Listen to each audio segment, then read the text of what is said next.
Senhoras e senhores, bom dia. Estamos aqui no nosso último dia da nossa sétima jornada de debates do Sindosfil. Tivemos o prazer, nessa semana, de estar abrilhantando aí todos os dias com temas importantes para todos aqueles que trabalham na prestação de serviços de saúde, em especial aqueles voltados aos temas da área do direito do trabalho, segurança e medicina do trabalho, gestão de recursos humanos, e não poderíamos deixar de estarmos falando agora todos os impactos referentes às questões da reforma tributária. Para isso, trouxe aqui hoje para conversar conosco um grande amigo, o Ricardo Roberto Monello, grande amigo nosso aqui do grupo Aldisa, que além de ser contador, auditor, advogado, também é um representante da área sindical. Um prazer enorme, Ricardo, você está aqui novamente com a gente e agradecer imensamente o fato de você estar aqui contribuindo com a gente. Bom dia, Edson. Bom dia a todos que nos assistem. Alegria estar aqui no Sindosfil. Parabenizá-los por mais um trabalho como esse, um trabalho relevante na representação das instituições em todo o estado de São Paulo.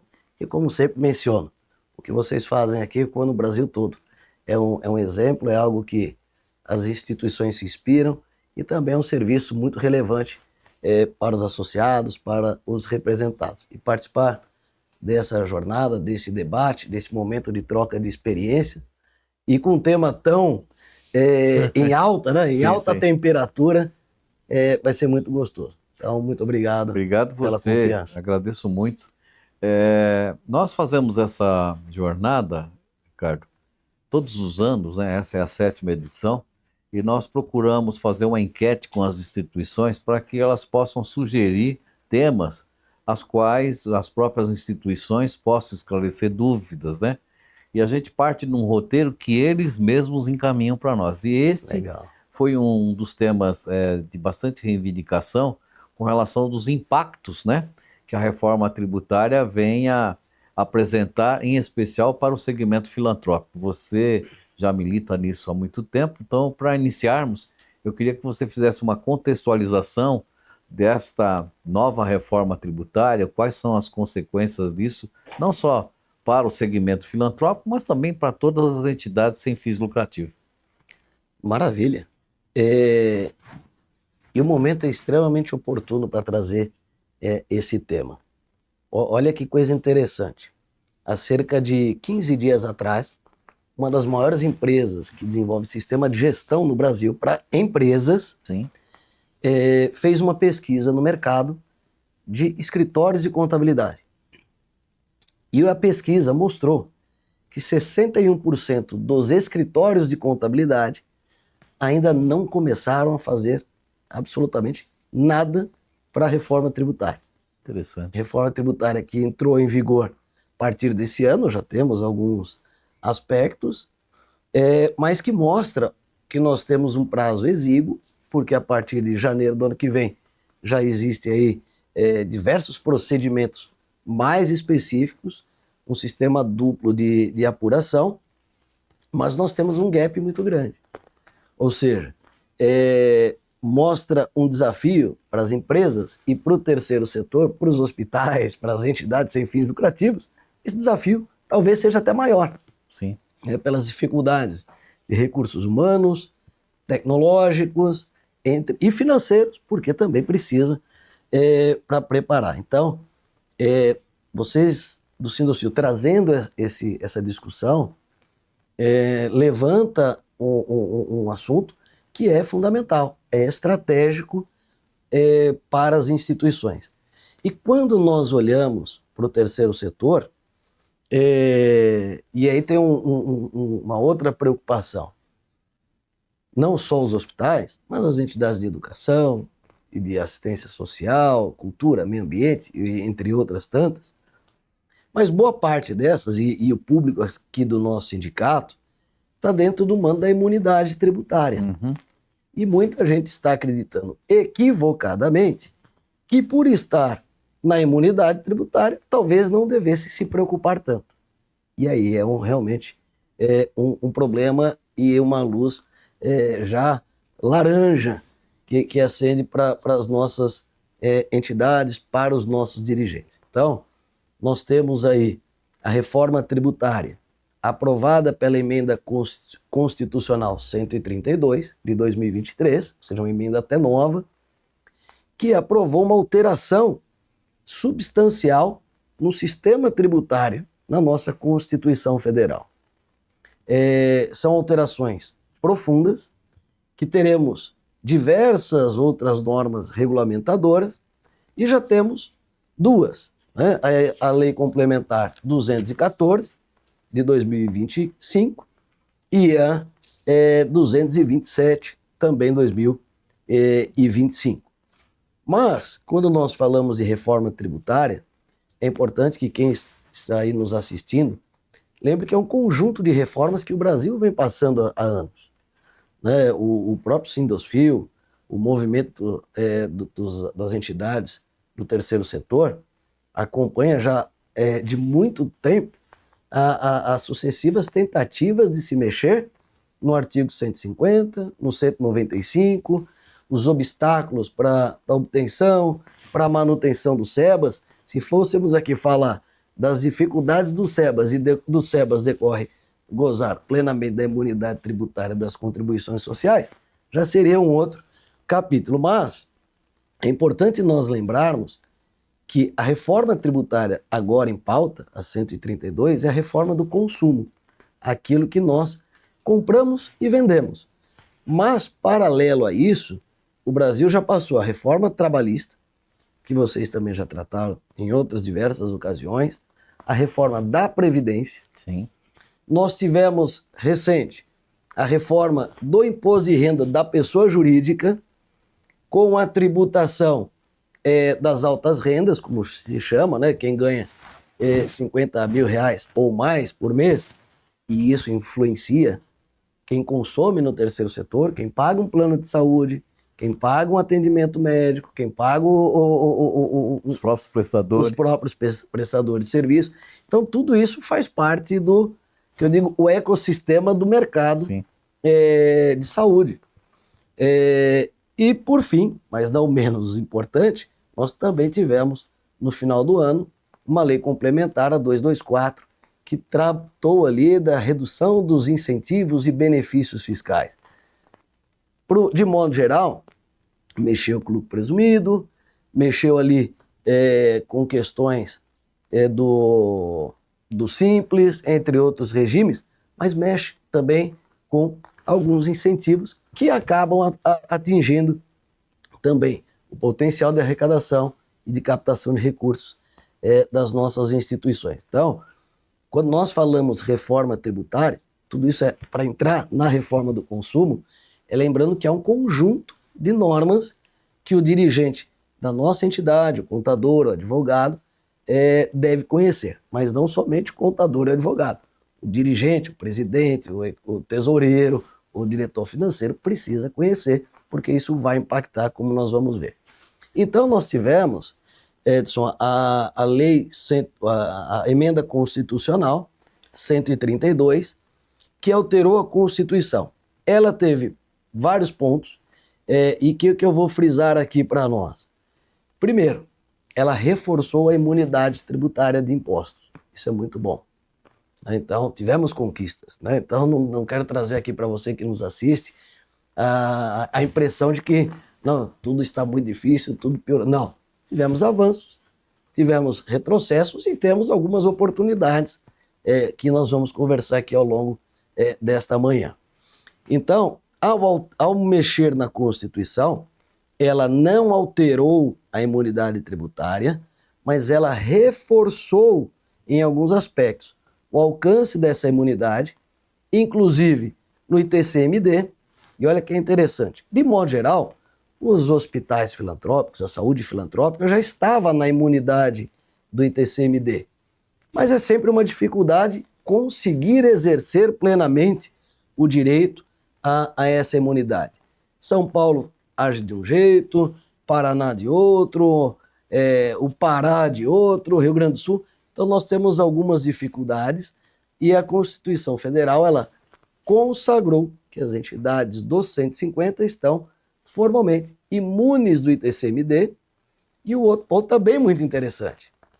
As doações feitas pelas nossas instituições, mesmo que seja uma outra entidade não imune, uma entidade isenta, por exemplo, passa também a estar imunizado.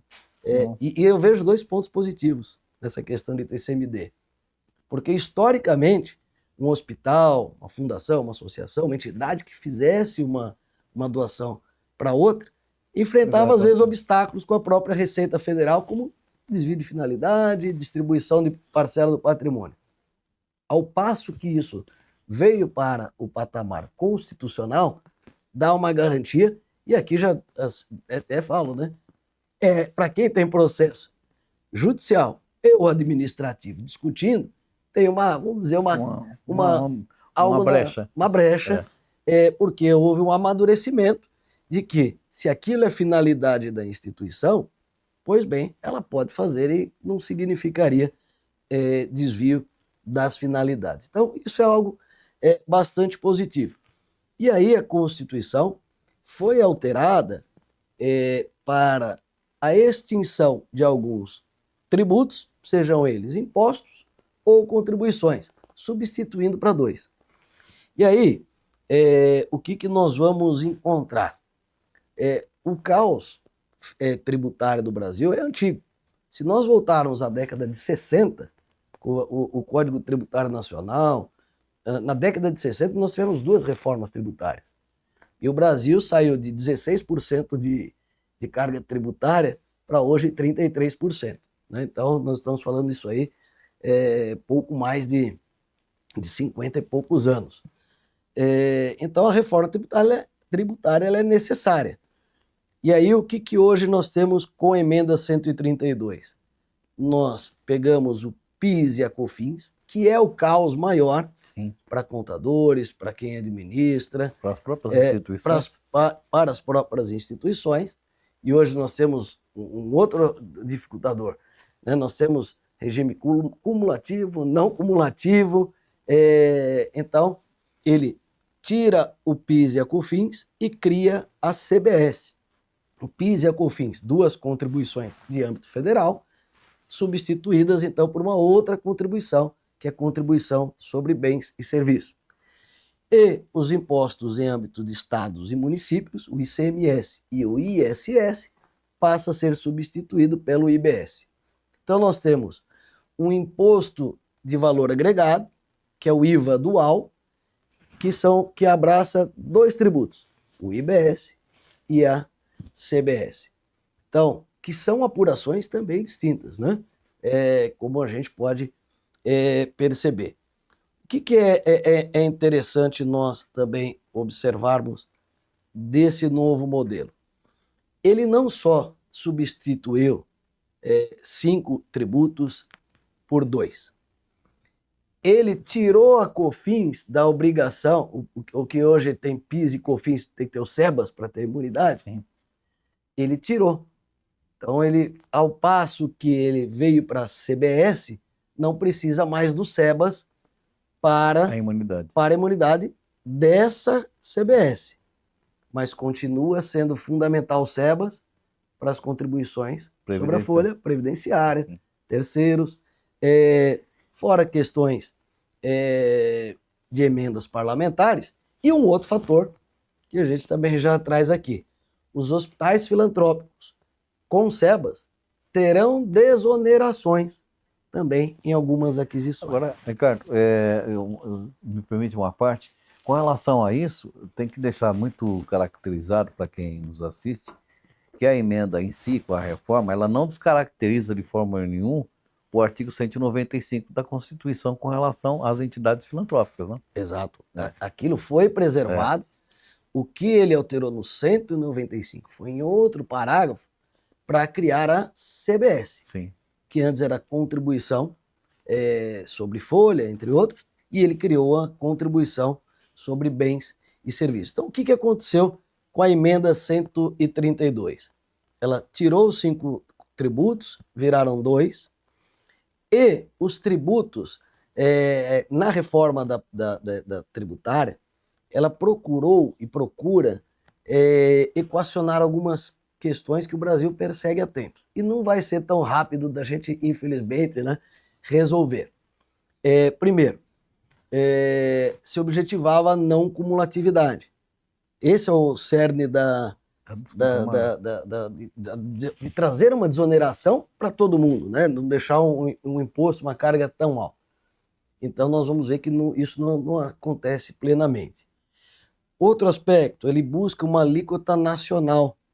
Isso busca também trazer um equilíbrio entre, até eliminar a guerra fiscal, né? Deixando algumas situações muito específicas, Zona Franca, entre outros.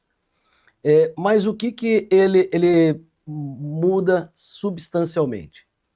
Ele, ao substituir esses tributos, ele muda a forma de incidência, de cobrança, de apuração. Então vamos dar um exemplo para você que está nos assistindo. Quando você recebe uma nota fiscal de compra, o imposto está ali dentro. Dentro daquela nota, você tem tantos por cento que é o ICMS, você tem tantos por cento de outros impostos, né? Hoje nós temos mais de 60 tributos no Brasil. Sim. Então, a carga tributária está totalmente dentro do preço. Então essa talvez seja a grande mudança no parâmetro que já começa a nos impactar. A reforma tributária, ela tira o imposto de dentro do preço e passa a ser cobrado por fora.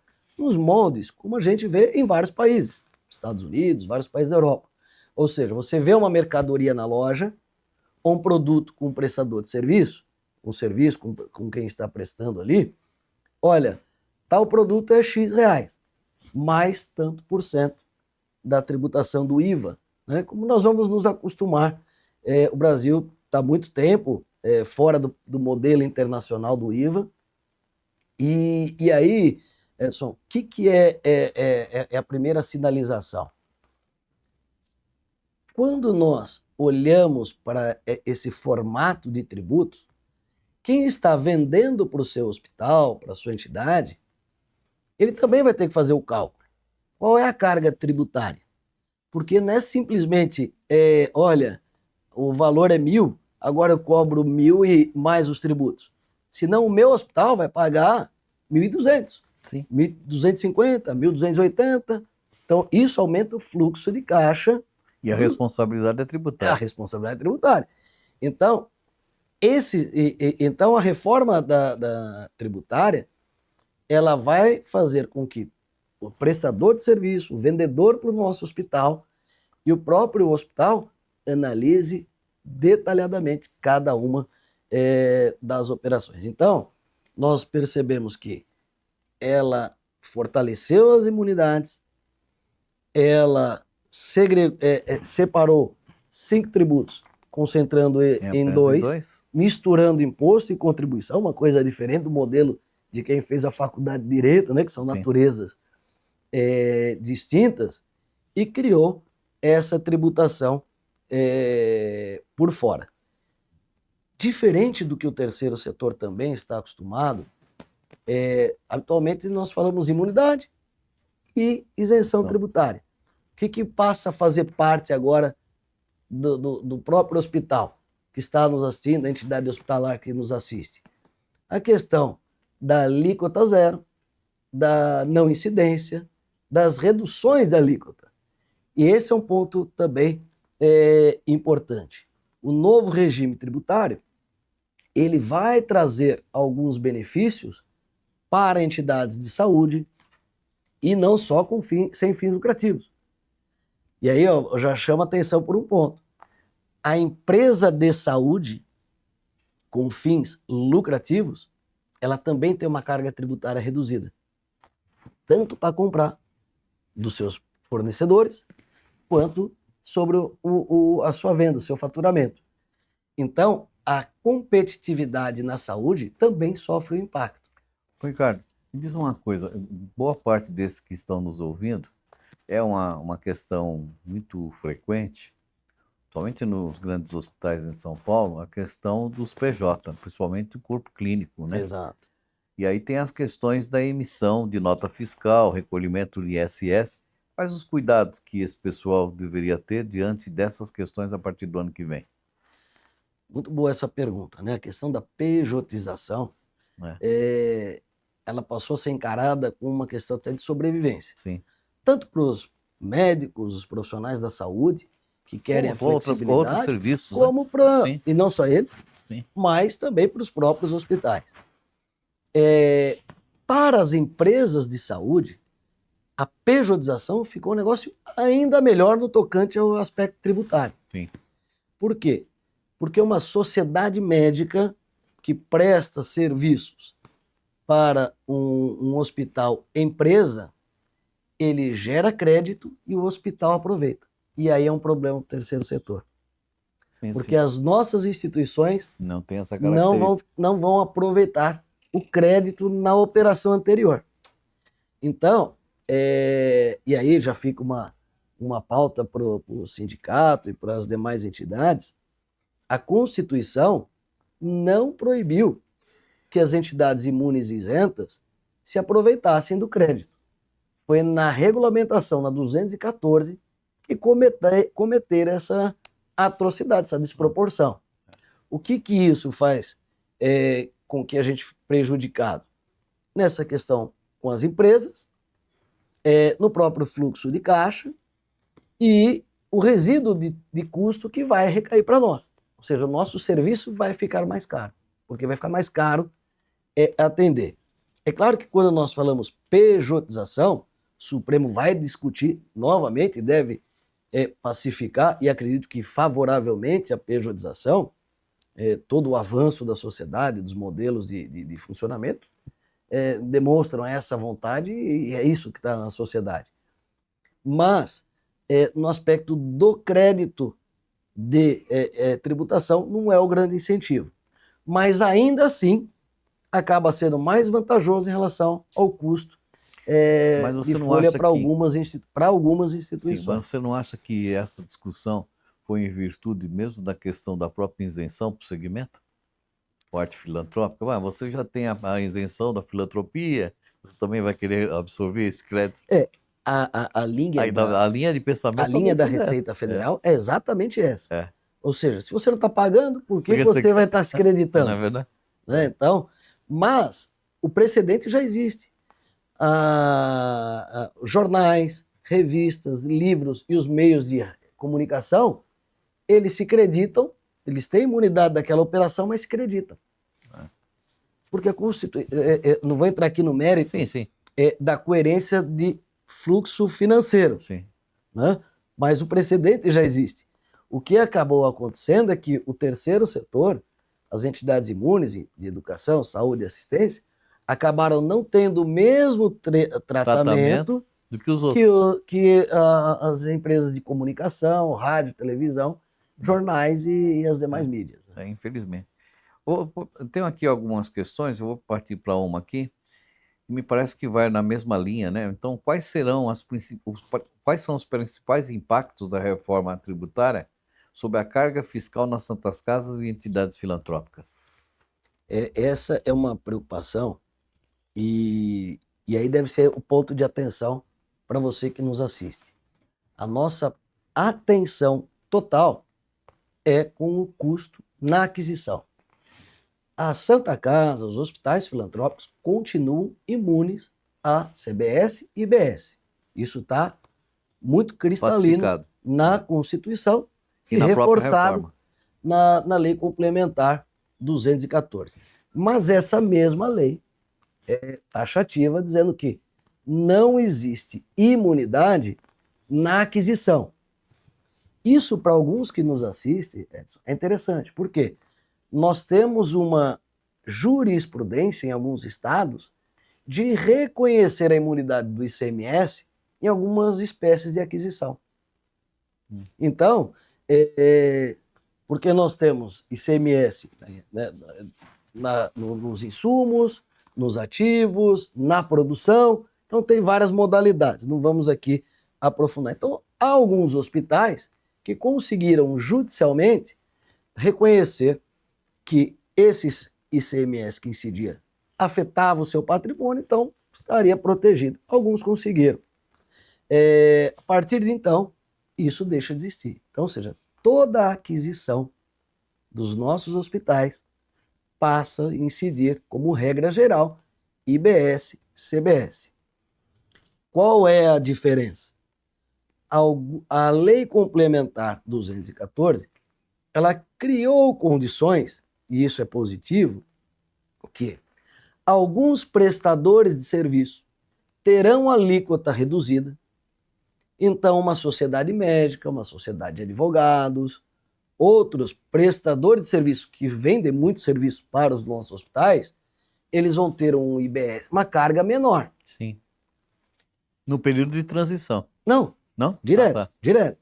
Né? Nós temos reduções de 60% da alíquota, 30% da alíquota e até a alíquota zero. Entendi.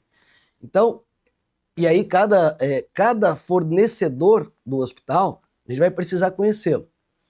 Outro fator, o hospital filantrópico, que tem o SEBAS, e que preenche os requisitos dos artigos 9º ao 11 da Lei Complementar 187, ou seja, além de ter o SEBAS, presta serviços ao SUS em mais de 60%, ele vai ter alíquota zero, isso é muito importante, alíquota zero, ou seja, ele vai ter redução em relação ao que ele paga hoje.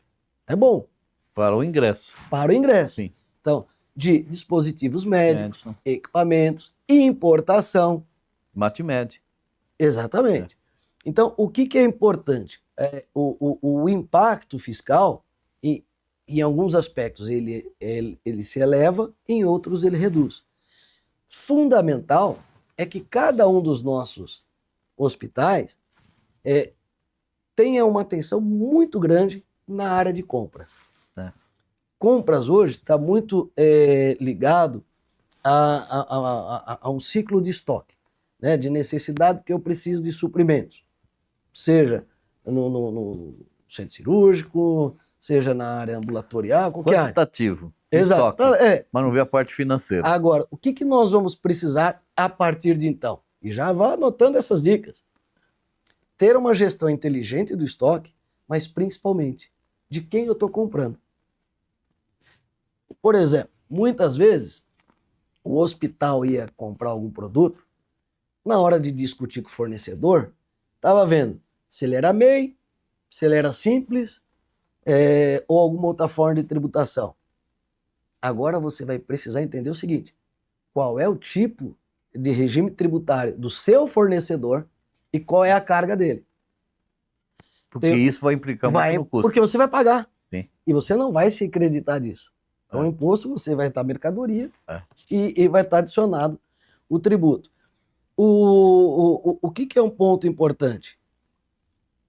Muitos fornecedores têm noção, às vezes, que o seu hospital, que às vezes tem o nome de uma outra denominação social, associação, ABC, de saúde, alguma coisa nesse sentido, instituto e tal, o fornecedor que fornece para a sua entidade, para outras tantas, ele está vendendo para uma sociedade empresária, hospitalar, uma sociedade médica e para a sua entidade filantrópica. Se ele não tiver ciência e você não comprovar que é filantrópico, que tem o SEBAS, que está adequado, ele joga outra tributação. Ele vai jogar a tributação cheia. E aí você pode ir de uma tributação X, que você podia estar no zero, ou Sim. seja, sem tributação, você está pagando até 28%. Mas você sabe que isso nós já discutimos anteriormente com algumas pessoas e nós insistimos muito nisso, falando assim, vocês acham e vocês não estão imaginando o custo que isso vai ter. Não, mas eu sou imune. Eu sou isento. Você não está entendendo a reforma.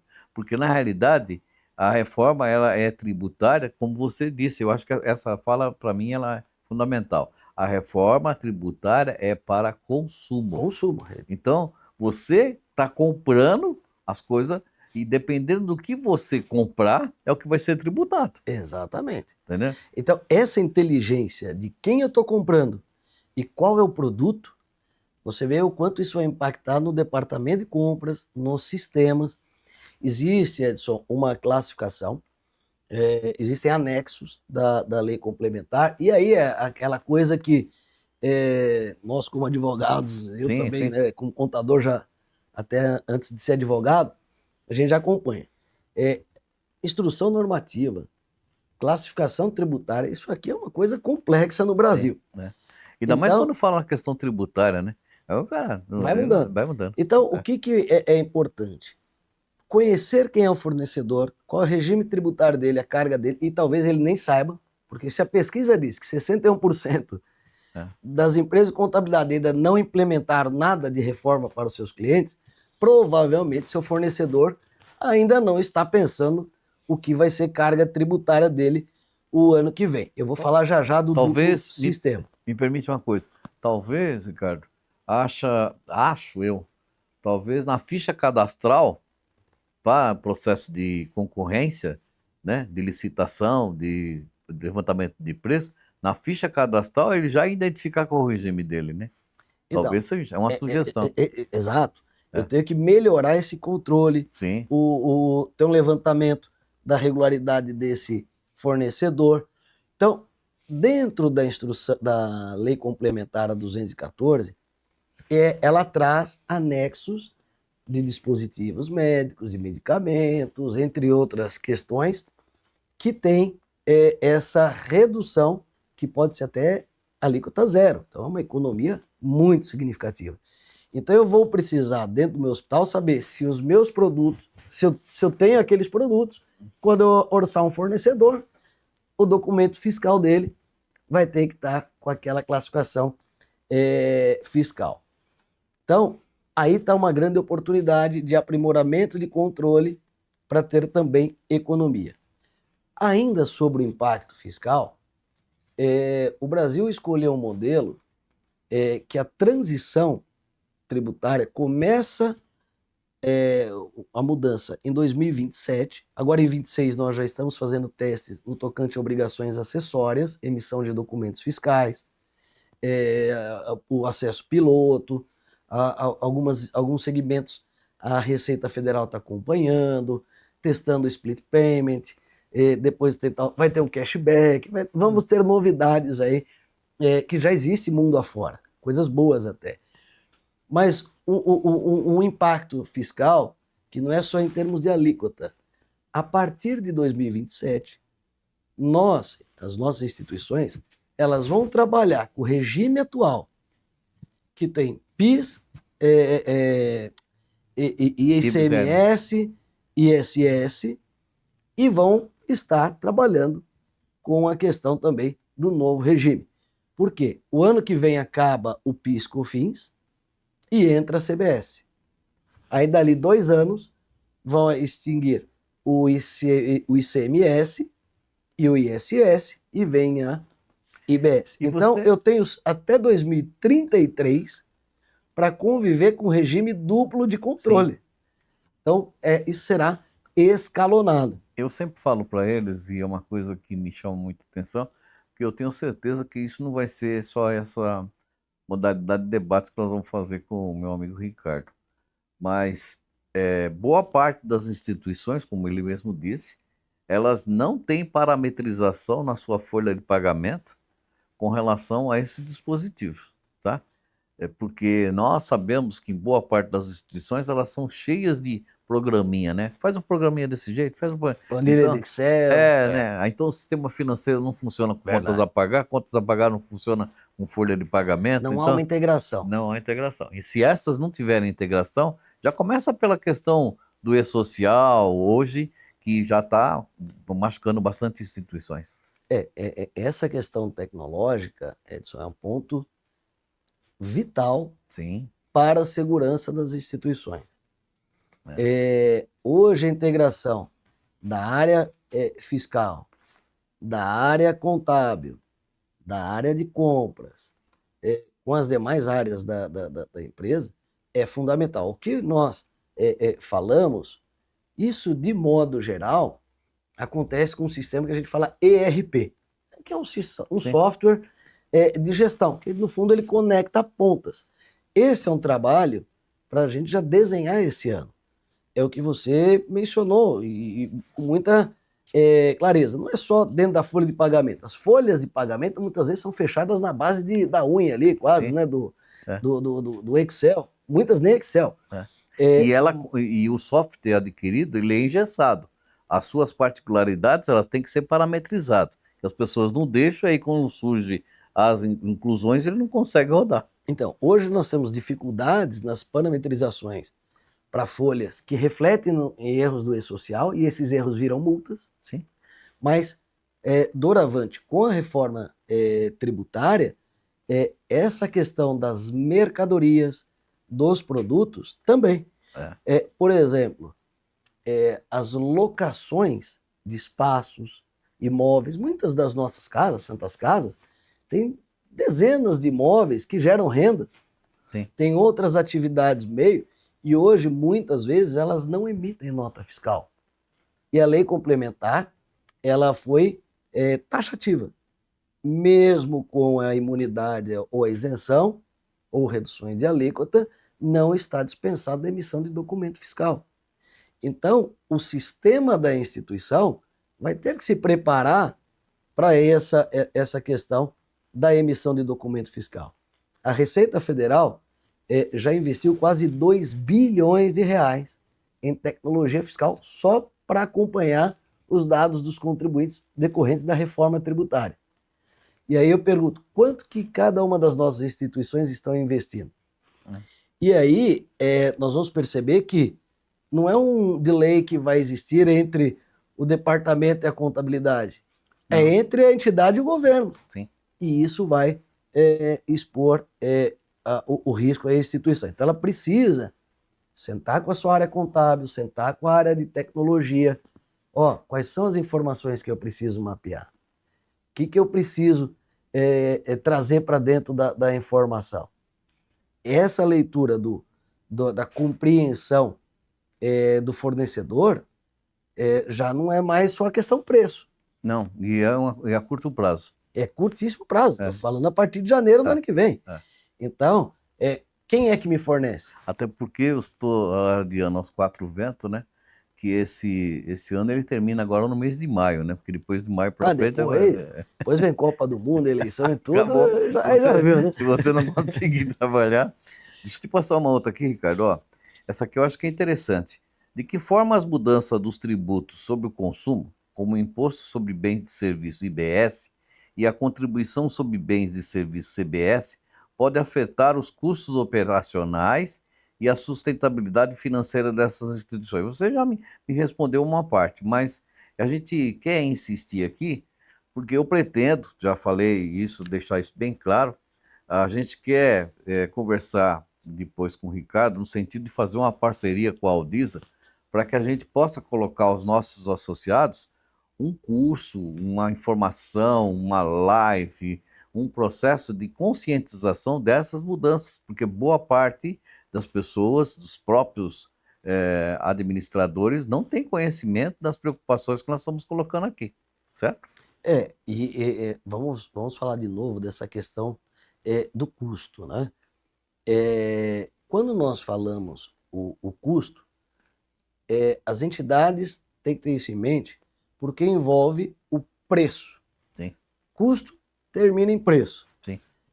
Então, eu vou precisar entender quanto virou a minha aquisição de insumos, por quanto entrou mão de obra, produtos, outros serviços, energia elétrica.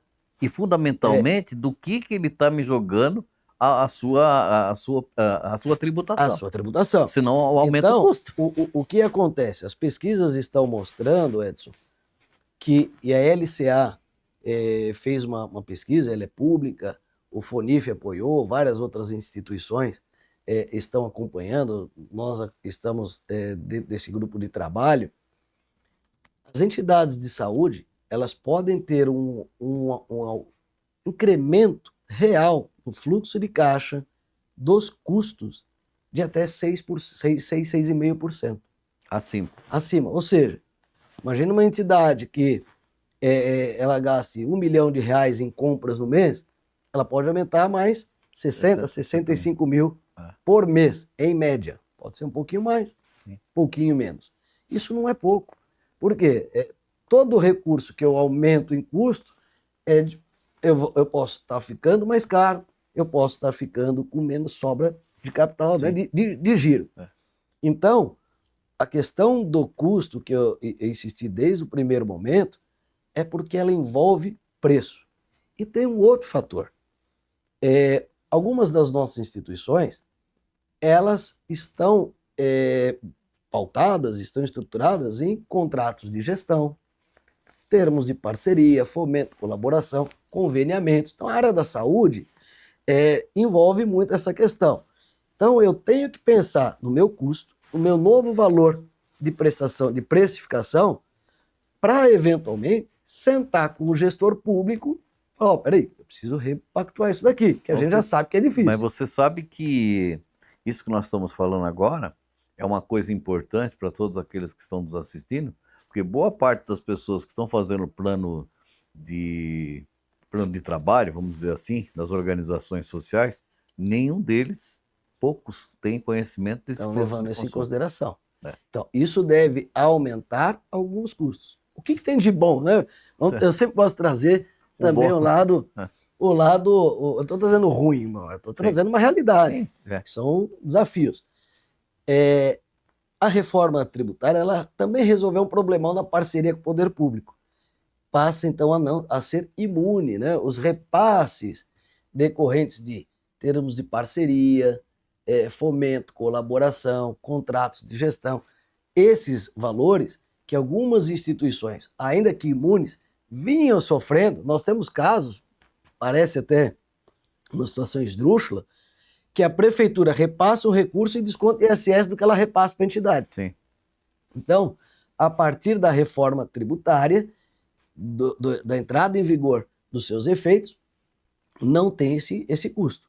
Nem as parcerias. Né? Nem as parcerias. Então, as parcerias, de modo geral, recursos que vêm do poder público para entidades sem fins lucrativos, passam a não ter a incidência. Mas aí vai aquilo que nós discutimos, a questão do Vicente Mateus, né? Faca de dois legumes. Faca de dois legumes. Porque ele pode ter essa isenção, mas se ele não souber comprar...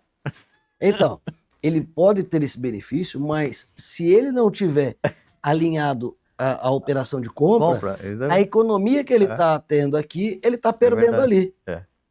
E tem um detalhe, as prefeituras, os governos de estado, a partir do momento que no plano de trabalho tinha uma carga tributária do repasse dessa verba pública, eles vão suprimir isso daí.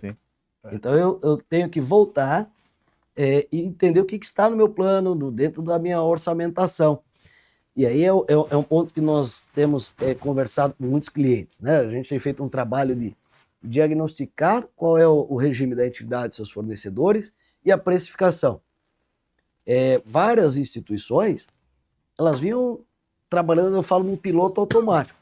Aí eu cobrava tanto, a variação da inflação é tanta e bum, bota lá. E às vezes está perdendo dinheiro e não está nem tendo em consideração isso. A reforma tributária preserva adequadamente os benefícios fiscais das Santas Casas ou traz riscos à manutenção desse modelo filantrópico? Boa pergunta também, Edson. Eu vou pedir aqui a licença para fazer um ajuste. A imunidade tributária está preservada. Correto. A questão de benefícios fiscais, ela traz principalmente, não no texto da emenda constitucional, nem na LC 214, nem na 227, mas na 224, que é uma redução de benefícios fiscais. E o principal impacto que eu vejo, o modelo que nós temos na reforma tributária hoje, ela está dando um passo para trás, um grande passo para trás, naqueles incentivos, né, à cidadania fiscal. Aquilo que em São Paulo, por exemplo, é muito forte, que são os créditos da nota fiscal. Então, isso é algo muito perigoso, que o texto ainda precisa ser melhorado.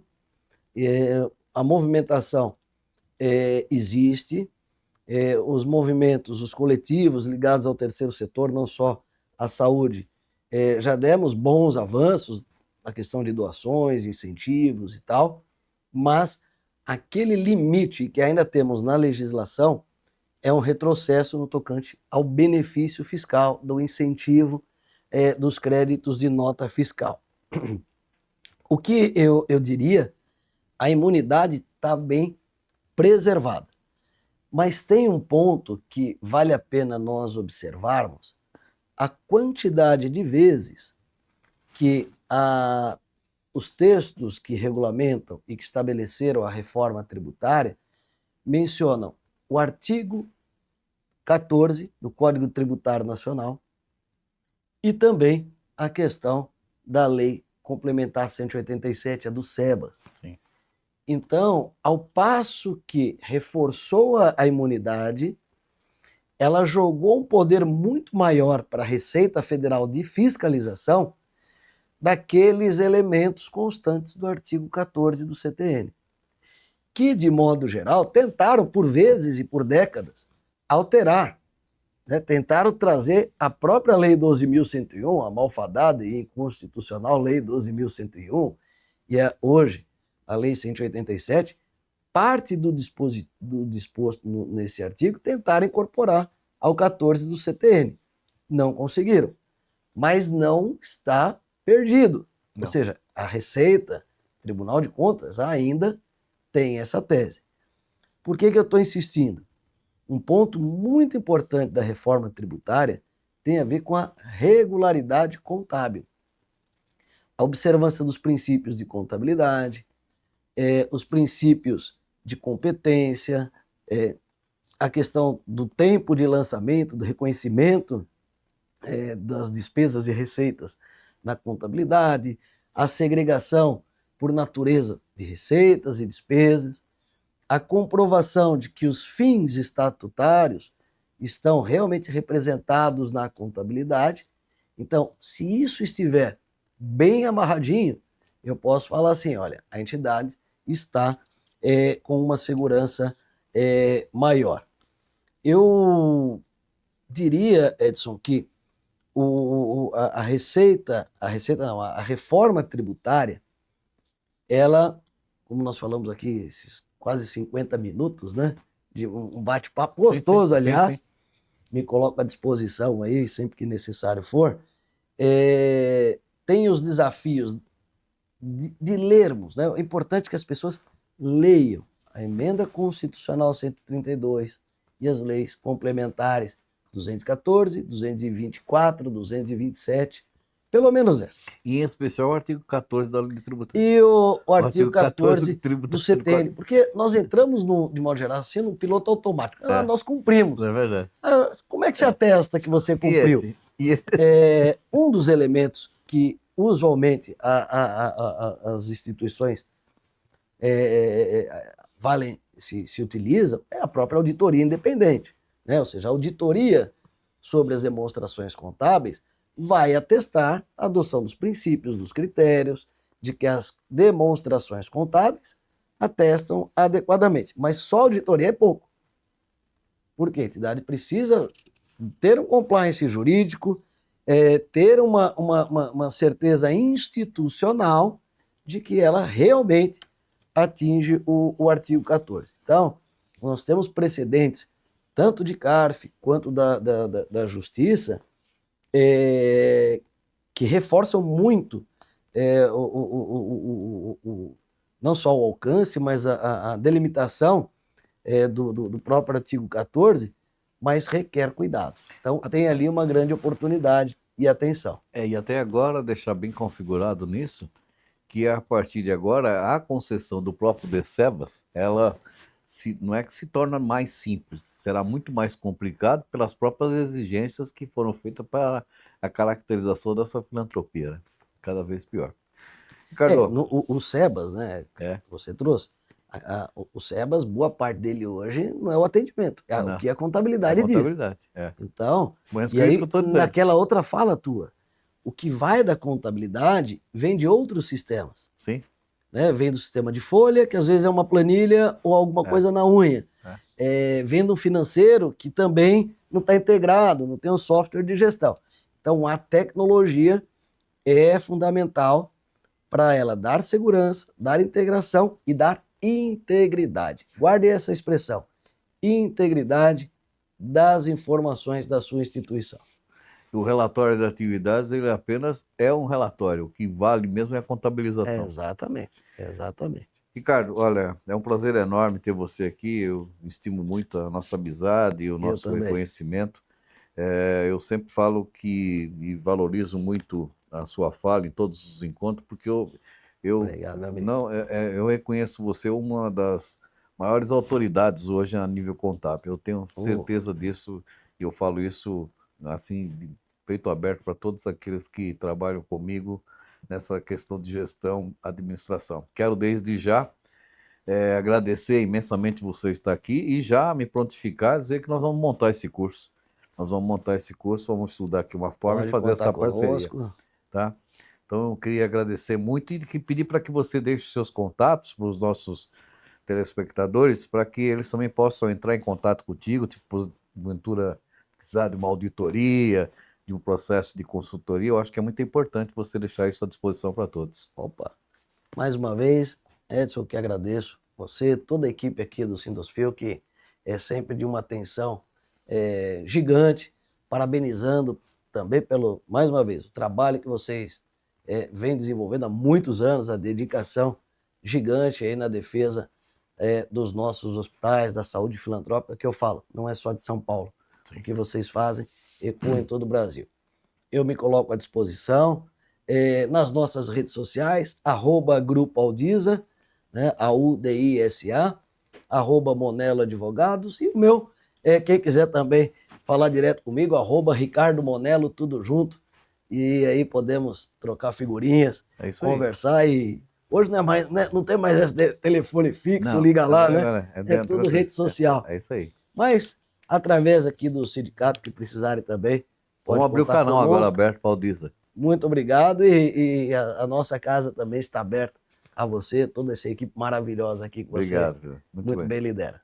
Muito obrigado, encerramos aí a nossa jornada de debates com um tema fundamental para todos aqueles que prestigiaram a nossa jornada. Queria agradecer a presença de todos aqueles que nos abrilhantaram nessa semana, que compareceram aqui, que prestaram seus depoimentos, e deixar à disposição a todos esses os nossos vídeos para que vocês possam compartilhar e usufruir de todos esses conhecimentos. Grande abraço a todos, muito obrigado.